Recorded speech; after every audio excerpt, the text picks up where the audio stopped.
बहुत क्राउड था वहाँ पे और तब मैं थोड़ा सा ऐसे घबरा रही थी। पहले हम जब अपने गांव में होते थे तो हम लकड़ी का धनुष बनाते थे, ताकि हमें पता भी नहीं था कि ये भी कुछ खेल होती है।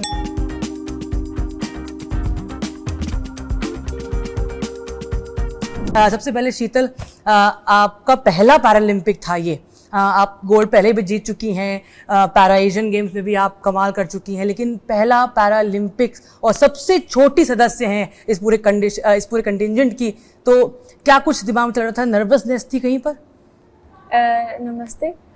तो सबसे पहले ये मैं श्री माता वैष्णो देवी आर्ट अकेडमी में प्रैक्टिस करती हूँ। 3 साल हुए मुझे आर्चरी करते हुए, और ये पैरालंपिक्स मेरे लिए फर्स्ट पैरालंपिक्स था मेरा, और वहाँ पे हमने मिक्स टीम में ब्रॉन्ज मेडल जीता। एक खुशी की बात है, और मुझे भी बहुत अच्छा लगा कि हमारे देश में 29 मेडल आए हैं। बहुत खुशी की बात है, और हमारी टीम भी मेरे लिए बहुत अच्छा सपोर्ट कर रही थी। जो मिक्स टीम में राकेश भैया थे, वो भी मुझे बहुत मोटिवेट कर रहे थे कि जब हम खेल रहे थे तब मैं थोड़ा सा नर्वस थी कि कैसे करें हम।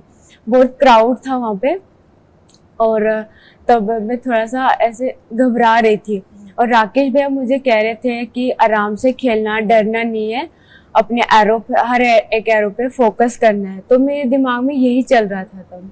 और हरविंदर, आपको बहुत बहुत बधाई, आपने इस बार गोल्ड मेडल जीता, इतिहास रच दिया है। पिछली बार भी थे आप टोक्यो ओलंपिक्स में, पैरालंपिक्स में। इस बार क्या डिफरेंट था? आपने क्या डिफरेंटली किया इस बार? जी, इस बार जो वहाँ से सबसे बड़ी चीज़ जो डिफरेंट थी वो थी क्राउड, क्योंकि टोक्यो में कोविड के कारण वहाँ पे ऑडियंस नहीं थी, बिल्कुल खाली स्टेडियम में शूट करना था। और इस बार जब हम पहले ही दिन जब आर्चरी के मैच शुरू हुए क्वालिफिकेशन के बाद, तो हम अपने आर्चर्स को चीयर अप करने के लिए जाते हैं, क्योंकि क्वालिफिकेशन के 5 दिन बाद मेरे मैच शुरू होने थे।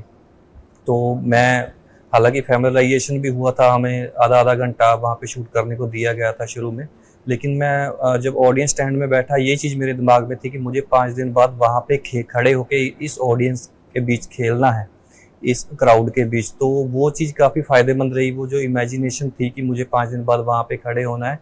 और हालांकि वो चीज़ मेरे लिए पॉजिटिव काम की कि जब ऑडियंस चीयर करती थी हर एक एरो शूट करने के बाद, तो मुझे इस बात की खुशी है कि मैं वो प्रेशर हैंडल कर पाया, ऑडियंस ने चीयर किया और वो पॉजिटिव तरीके से मेरी परफॉर्मेंस को हिट किया और मैंने गोल्ड मेडल जीता। शीतल, आप बिल्कुल एक वायरल सेंसेशन है सोशल मीडिया पे। आपको सिर्फ स्पोर्ट्स स्टार्स ही नहीं बाहर के, लेकिन तमाम जो लीडर्स भी हैं वो आपको पहचानते हैं। आपके वीडियोस हैं, शुरुआत से ही आपके वीडियोस को बहुत पसंद किया जा रहा है, सब आपको सलाम करते हैं।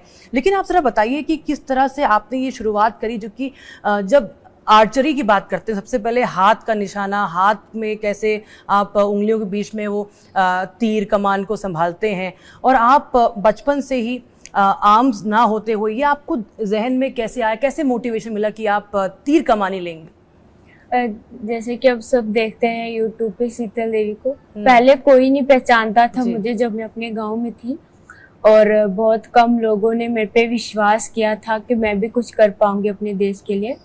जब सबसे पहले मैंने जब आर्चरी स्टार्ट की थी तो बहुत मुश्किल लगता था कि आर्चरी में नहीं कर पाऊंगी। पहले हम जब अपने गांव में होते थे तो हम लकड़ी का धनुष बनाते थे, ताकि हमें पता भी नहीं था कि ये भी कुछ खेल होती है। तो जब हमने आर्चरी में देखा कि सच में धनुष होते हैं, उसको चलाते हैं, खेलते हैं, तो मेरे जहन में आया था कि शायद मैं नहीं कर पाऊंगी, क्योंकि सब अपने हाथों से करते हैं और मेरे तो दोनों हाथ नहीं है। और फिर कुलदीप सर ने मुझे बताया कि तुम अपने पैर से कर सकती हो, और एक न एक दिन अपने देश के लिए जरूर मेडल लाओगी।